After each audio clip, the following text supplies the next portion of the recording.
Oke baik, Bismillahirrahmanirrahim. Assalamualaikum warahmatullahi wabarakatuh. Alhamdulillah, saudara-saudariku dan anak-anakku yang tercinta. Saya Reza Aliasa sebagai guru desain grafis percetakan di SMK Bina Nusa Mandiri. Ingin menyapa Anda semua dan khususnya mendoakan kita juga bersama. Semoga kita termasuk hamba Allah yang dirahmatinya. Dan juga semoga keberkahan dalam ilmu yang nantinya akan kita bahas secara bersama. Pada pertemuan kali ini alhamdulillah saya diberikan kesempatan untuk berbagi pengetahuan tentang desain grafis percetakan itu sendiri. Dan seperti biasa saya tidak lupa untuk selalu mengingatkan, jangan lupa untuk meminta doa kepada kedua orang tua kalian. Semoga apa yang kita dapatkan pada hari ini mendapatkan keberkahan. Amin ya rabbal alamin.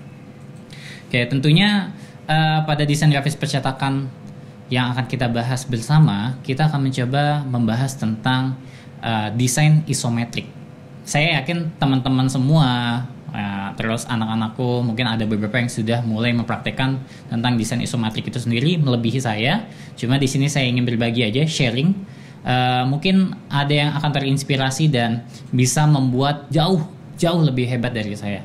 Dan sebelum kita masuk ke dalam teknik yang akan kita gunakan untuk pembuatan desain isometrik itu sendiri, alangkah baiknya kita sama-sama menjelaskan terlebih dahulu sebenarnya apa sih desain isometrik. Nah, jadi biar kita itu sama-sama paham. Oke ya. Nah, perlu kita sadari bahwa desain isometrik ini tuh merupakan desain yang cukup mumpuni gitu ya, yang dipakai untuk saat ini. Desain isometrik sendiri memberi Anda lebih banyak perspektif tentang suatu objek. Perspektif seperti yang kita tahu bahwa pengertian itu adalah sudut pandang gitu kan. Nah, di dalam perspektif itu jadi presentasi yang akan kita sampaikan atau gambar objek yang kita sampaikan itu lebih banyak dan lebih hidup dengan bentuk 3 dimensi jadinya. Nah, lalu mampu mempresentasikan sisi lain di atas desain, membuat orang ingin tahu lebih banyak tentangnya. Khusus untuk bisnis yang memberi lebih banyak pilihan kepada pelanggan mereka, produk atau layanannya tampak hebat dalam 3 dimensi, desain isometrik adalah metafora visual yang sempurna. Teknik isometrik juga memungkinkan Anda menampilkan lebih banyak detail dengan lebih sedikit kerumitan, memiliki kemampuan untuk menunjukkan ruang dalam 3 dimensi dan membuka celah yang sebelumnya tidak dapat disediakan oleh 2 dimensi.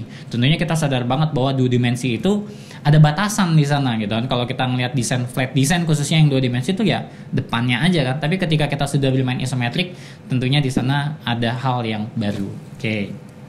Nah, desain isometrik adalah evolusi alami dari desain 2 dimensi yang mempertahankan kesederhanaannya, tetapi juga menambahkan kedalaman baru secara harfiah.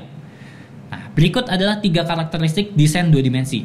Biasanya yang pertama, desain datar tidak ergonomis seperti isometrik. Jadi 2 dimensi itu flat banget gitu kan. Kalau ibaratnya kita mau gambar rumah, mungkin depannya doang kelihatan gitu kan. Lalu yang kedua, lebih sederhana tidak selalu lebih baik. Ya kan? Lebih sederhana tidak selalu lebih baik. Kadang kita membutuhkan hal yang lebih penekanan di sana kan. Makanya kata presentasinya dalam presentasi ini, desain isometrik itu akan memberikan presentasi yang penuh dengan makna gitu kan. Misalkan kayak ada sisi gelapnya di sana gitu kan, ada sisi ruang di sana. Nah, di sana isometrik akan memberikan itu. Yang ketiga, desain 2 dimensi membatasi opsi visual Anda. Bener banget gitu kan. Coba aja kalau misalkan kita ngeliat flat design ya cuma flat aja kan, datar depannya doang. Itu benar-benar ada batasan. Nah, bagaimana cara membuat desain isometrik yang bagus? Desain isometrik dibangun berdasarkan beberapa teknik sederhana. Saat Anda mulai bereksperimen dengan desain isometrik, apakah Anda seorang desainer atau hanya membutuhkan sebuah desain? Berikut adalah beberapa hal penting yang perlu diingat ketika kita mau bikin desain isometrik. Pertama, kamu harus tahu ada namanya aturan 120 derajat. Nah, aturan 120 derajat itu sebenarnya adalah aturan yang digunakan ketika kita membuat suatu desain isometrik seimbang. Gitu. Jadi kita akan minta bantuan dari tools yang ada pada pengolah gambar, baik itu vektor maupun bitmap ya. Nanti dia ada kok. Nah, terus kita sesuaikan sehingga sudut lembar kerja atau kanvas yang akan kita gunakan itu menggunakan konsep 120 derajat. Nah, yang kedua, tidak ada garis convergent. Nah, garis convergent itu maksudnya garis kayak batas gitu ya, dari antar warna gitu. Terus hindari kerumitan. Ini tantangan banget nih, hindari kerumitan. Maksudnya gini, semakin kita pengen menimbulkan unsur 3 dimensi, kadang-kadang kita cenderung pengen sesuatu hal yang rumit, misalkan detail. Nah, kadang pengen nih bikin yang lebih detail. Nah, itu makan waktu banyak dan akhirnya kita terjebak sama euforia keingintahuan dibandingkan menyelesaikan suatu project gitu. Nah, terus kapan menggunakan desain isometrik? Pertama, ketika Anda ingin tetap sederhana tetapi tambahkan kedalaman di sana gitu. Simple tapi bagus. Yang kedua, saat Anda ingin menyampaikan rincian lebih lanjut, baik itu ini loh Pak, misalkan kamu marketing bangunan gitu, mempresentasikan suatu ruang gedung di sana. Nah, objeknya kamu tampilkan dengan bentuk 3 dimensi. Oh, ini pintunya Pak di sebelah sini, jendelanya sisinya ini dengan konsep bayangan, pencahayaan dan sebagainya. Lalu saat menggambarkan informasi yang saling berhubungan, ini berkaitan dengan kayak kita ingin presentasi gitu ya. Nah, terus yang keempat, saat Anda ingin melakukan hal yang baru. Nah, ini kalau nomor 4 nih bebas banget. Artinya kita pengen mengeksplor sesuatu hal yang baru gitu. Karena desain itu nggak bisa cuma belajar sekali, tapi butuh pengetahuan lagi, kita belajar sama orang yang lebih hebat lagi, mereview lagi, dan jangan ragu untuk ngelihat karya-karya orang. Karena seperti seorang fotografer, kita juga butuh cara pandang orang gitu loh. Dan akhirnya kita bakal ketemu teknik dan kenyamanan kita dalam suatu desain. Terus di mana sebaiknya menerapkan desain isometrik? Yang pertama, desain isometrik bisa kita gunakan untuk icon gitu. Yang kedua untuk logo, yang ketiga untuk infografis, dan terakhir adalah untuk 4 halaman situs. Nah, jadi itu ada beberapa hal yang sudah kita review mengenai tentang desain isometrik. Oke, sekarang waktunya kita sama-sama bagaimana membuat suatu desain isometrik. Kayaknya kalau kita ngomongin tentang pelajaran produktif, nggak nyaman kalau kita nggak praktekin langsung ya. Nah, makanya di sini saya mohon izin buat teman-teman semua, mungkin nanti ada yang lebih jago bisa review, bisa komen. Jangan lupa subscribe nih ya, subscribe di sini, ini subscribe SMK Bina Nusa Mandiri, dan kasih komen terbaik, komen positif. Tentunya kita ingin karya anak-anak kita itu bisa lebih baik dari kita semua. Oke. Nah, sebentar saya siapkan terlebih dahulu persiapan untuk bagaimana kita membuat suatu desain isometrik. Nah, seperti kalian lihat bahwa di desain isometrik itu kita butuh pengolah gambar. Pengolah gambar itu bisa ada pengolah gambar berbasis vektor maupun bitmap. Yang saya gunakan adalah pengolah gambar berbasis vektor, yaitu Adobe Illustrator. Nah, kalian bisa lihat di sana, di situ adalah awalan ketika kita masuk ke Adobe Illustrator. Dan jangan lupa, setiap software untuk membuka lembar kerja baru itu sama, ada di file lalu di new. Ketika kamu klik, nanti akan tampil new document option. Di sanalah tempat kita untuk mengatur lembar kerja atau kanvas yang ingin kita gunakan, gitu. Ya, jadi di sana nanti ketika kamu klik akan keluar nih. Nah, ya kan keluar kan? Nah, disinilah tempat pengaturannya. Di pengaturan itu saya menggunakan beberapa pengaturan. Salah satunya adalah size yang saya gunakan adalah A4 ya. Lalu nanti untuk orientasinya saya pakai landscape gitu. Kita coba pakai landscape, dan jangan lupa advance-nya untuk color mode-nya RGB, dan raster effect di situ saya gunakan 72. Kalau sudah oke sesuai dengan yang ada di gambar, kita bisa okein.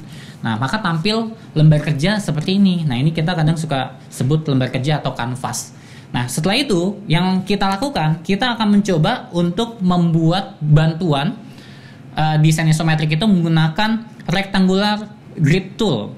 Nah, rectangular grid tool itu sendiri merupakan sebuah fitur di mana kita mendapatkan garis-garis bantu lah kalau saya sih bilangnya gitu ya. Nah, jadi kita klik aja nih rectangular grid tool, lalu nanti kita akan mencoba membuatnya dengan cara mengklik di kanvas gitu ya. Nanti kita coba nih, kita klik di kanvas. Nah, ketika kita sudah klik di kanvas, nanti akan ada option nih, rectangular grid tool optionnya. Nah, width height-nya di situ saya atur 1000. Height-nya juga sama, kita atur 1000.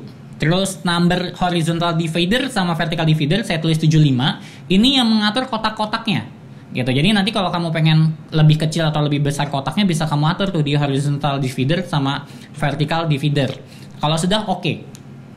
Ya. Nah, maka akan tampil seperti yang pada di layar kalian. Nah, ini adalah tampilan dari rectangular grid tool. Nah, setelahnya kita mencoba untuk memutar rectangular tool itu dengan dua teknik. Pertama bisa dengan transform, lalu pilih rotasi. Atau kalau nggak mau repot, dengan cara kedua kita pilih ke ujung atas sampai ada tanda mouse seperti yang kalian lihat di layar.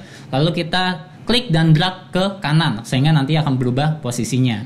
Nah, dan lalu kita langsung pasin posisinya ya. Kita pasin sama kanvasnya atau lembar kerjanya. Berikut langkah selanjutnya adalah kita mencoba aturan 120 derajat. Nah, aturan 120 derajat itu kita menggunakan window lalu transform. Kita panggil option transformnya nih agar kita bisa mengatur teknik 120 derajat, dan di sana height-nya kita atur menjadi ukurannya 57.85%. Kalau sudah lalu nanti langsung di enter gitu ya. Kalau udah langsung di enter, nanti akan tampil seperti ini. Nah, layarnya tuh langsung tampil jadi flat gitu kan, jadi datar untuk bidang 120 derajat. Nah, lalu kita coba opacity-nya kurangin jadi 50% agar transparan, dan layer satunya langsung kita kunci. Nah, habis itu barulah kita desain di layer kedua. Nah, kalau udah jadi tempat wadah seperti ini, pasti desain itu udah luar biasa banget gampang. Saat ini saya menggunakan pen tool untuk membuat objek unsur desainnya. Nah, saya akan mencoba membangun suatu gedung atau bangunan ya di sini. Kita coba bangunan paling depannya dulu, kita tinggal klik ngikutin pola yang udah ada. Jadi kalau sebenarnya pola gridnya ini udah ada tuh kita enak banget, nyaman banget, dan pasti stabil gitu. Kita bikin pola dulu seperti kotak gitu ya. Nah, di sini saya ingin menciptakan suatu unsur polanya dulu, baru bermain warna gitu. Kita coba membangun imajinasinya dulu untuk bermain warna, dan tentunya ketika kita mau desain pastinya harus seimbang, maka kita harus hitung tuh pola kotaknya. Nah, kita hitung sampai dengan seimbang, stabil. Kalau kamu misalkan salah titik gitu ya, salah nitikin, kamu bisa Ctrl Z untuk ngunduh gitu ya. Nah, kalau sudah jadi kita bikin lagi polanya, kita ukur ya, tinggal kita lihat titik-titiknya aja, kita pasin garisnya, garis titik anchornya yang kalau dari pen tool itu. Dan kamu perlu ingat bahwa ketika kita bermain pen tool, titik yang kita gunakan di awal harus ketemu dengan titik yang akhir gitu. Itu permainan dari pen tool. Nah, kita zoom dulu, kita pindahin, tadi agak nempel soalnya ya, agak di atas. Nah, selanjutnya saya pengen bikin atapnya. Saya pengen bikin atapnya menggunakan pola yang ada gitu ya. Tinggal kita ikutin sih sebenarnya. Nah, lalu juga sama kita bikin polanya. Oh, yang kedua ini agak salah, sorry, saya ulang. Nah, jadi harus benar-benar memastikan polanya tuh seimbang gitu. Kalau kita main isometrik tuh benar-benar kita mau menampilkan kan dua dimensi gitu ya. Nah, terus kita lanjut lagi membuat pola berikutnya dengan pola yang ada di atas. Oke, nah ini tinggal kita menghitung kotaknya aja sebenarnya. Kita satukan setiap sketsanya gitu kan. Nah, kita bikin polanya untuk yang selanjutnya. Pastikan ketika kita desain sabar gitu ya. Dan memang yang dituntut dalam isometrik itu adalah keseimbangan. Jadi kita mau tampilkan kedalaman di sana. Unsurnya kayak ada pencahayaan yang nantinya akan kita atur menggunakan color picture nanti. Nah, saya bangun dulu titik-titik polanya. Kalau saat ini sih mungkin kamu belum melihat ya, ini jadi apa sih, nanti akan kelihatan kok. Nah, ini masih posisi atas. Saya pengen memberikan sketsa mentah dari awalan. Lalu kita coba bangun pagar ya. Saya pengen nyoba pagar gitu kayak tembok pembatas. Nah, kita coba bikin seperti pola yang udah ada. Jadi ukurannya sih nanti kamu bisa sesuaikan sesuai dengan keinginan kalian. Kalau di sini saya pakai 2 blok untuk desain temboknya. Nah, ini udah ketemu sisi yang kiri. Lalu saya mencoba untuk bikin desain yang kanan. Dan pastikan kamu harus paham tentang keseimbangan. Kalau nggak nanti akan bingung gitu loh. Karena desain ini harus stabil, baik itu pembentukannya itu harus seimbang gitu. Nah, ini kan saya jadi bingung kan. Oke, nanti ini nggak ketemu. Makanya kalau kamu lupa tuh nanti jadinya bingung gitu kan, nggak ketemu nih polanya. Oke, sebentar. Nah, kita ulang dulu. Oh yaudah, kita coba mulai dari pengaturan ukurannya karena harus lihat kiri dan kanan gitu. Nah, oke deh, kalau gitu saya mau duplikat dulu aja buat ngeseimbangin. Nah, kalau kamu pakai metode duplikat itu gampang banget. Kamu bisa pakai selection tool, lalu pakai fungsi ALT. ALT yang ditekan nanti akan terduplikat. Dan pastikan sisi dari yang terduplikat harus seimbang. Kamu bisa ngelihat dari garis-garis kotaknya itu. disesuaikan gitu, jaraknya juga disesuaikan, pola ketemu ruangnya disesuaikan gitu. Jadi nanti kita akan mendapatkan hasil bangunan yang stabil. Nah, sekarang kita tinggal atur polanya yang di depan, ya dinding 2 bloknya itu ketemu lagi ke tembok gitu ya. Terus kita tinggal bikin pola-pola yang bertemu. Nah, ini sisi dinding dalamnya, segitiga dalam. Oke. Nah, selanjutnya saya akan mencoba membentuk cahaya nanti di sini. Ada pewarnaan gelap gitu ya. Nanti saya coba pewarnaan gelap. Nah, kalau udah jadi, selanjutnya saya masuk ke pola pintu. Saya pengen bikin pintu nih di sini. Sebenarnya sih tekniknya tuh sama gitu. Karena kalau main pen tool ya tinggal ngukur pola aja yang sudah ada dari grid itu sendiri ya. Di rectangular grid tool itu kita tinggal ngatur pola. Lalu saya bikin jendela di sini. Nah, tinggal ngukur ya. Pastikan ukuran yang kamu bentuk itu seimbang. Jangan sampai salah, kamu hitung kotaknya gitu kan. Nih berapa pertemuan garisnya, bagaimana gitu kan. Nah, saya duplikat biar cepat. Oke, nah pintunya juga harus diseimbangkan biar stabil. Nah, kalau sudah kan jadi sesuai. Nah, selanjutnya saya pengen lanjut ke sisi yang lain. Ini dinding yang lain nih. Saya kasih dinding yang lain. Saya bikin jendela sama ya. Kalau sana kan jendela bukan pintu lagi gitu kan. Nah, oke, kalau sudah, sekarang kita akan fokus ke dalam pendalamannya. Jadi seakan-akan kalau pintu itu kan ada sisi celah gitu kan. Nah, saya pengen bikin kedalaman di sana menggunakan pola yang sama gitu. Kalau saat ini untuk sketch sih kamu nggak terlalu melihat perbedaan. Nanti perubahan perbedaannya itu akan tampil ketika kita mewarnai. Nah, jendelanya akan saya buat juga sama ada kedalaman di sana. Ya, garis-garis kotaknya. Pastikan kamu stabil karena itu penting banget. Nah, terus duplikat aja kalau mau cepat. Sama konsepnya pakai ALT ya, pakai selection tool, terus tekan ALT lalu pindahkan objeknya. Nah, kalau sudah kamu lihat titik anchornya udah selesai apa belum? Kalau belum, kita bisa edit menggunakan direct selection tool. Nah, direct selection tool itu bisa kita pasin. Nah, kita pindah ke sisi lain, kita pasin juga menggunakan direct selection tool. Kalau menurut kamu sudah pas, oke, kita bisa lanjut ke desain selanjutnya. Nah, kita pindahin lagi ke dinding yang sebelah kiri. Sama ya, kita butuh kedalaman di sana. Jadi terus kita duplikat.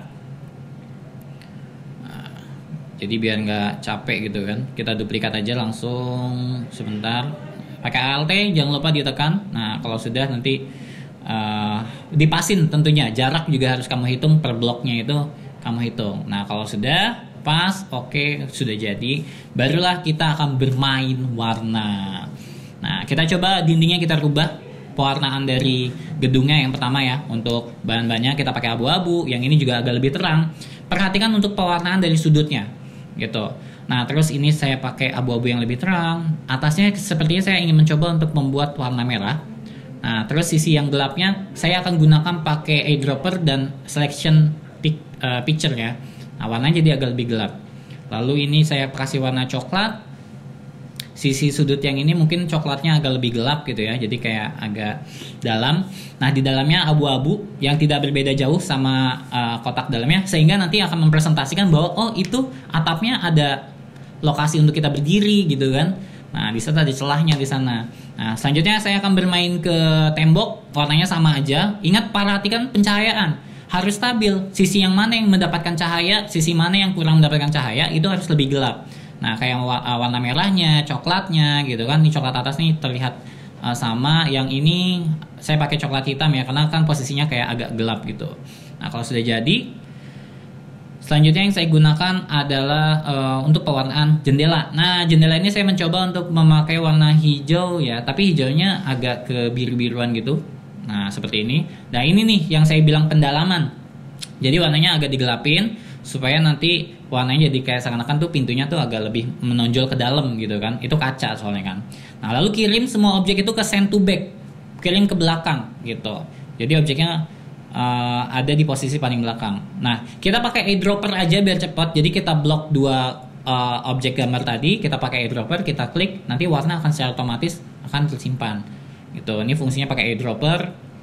Lalu saya kasih pendalaman pencahayaan di sana agak berbeda karena kan di sisi paling gelap. Begitupun juga jendela sebelahnya kita pakai eyedropper di sana, eyedropper tool ya.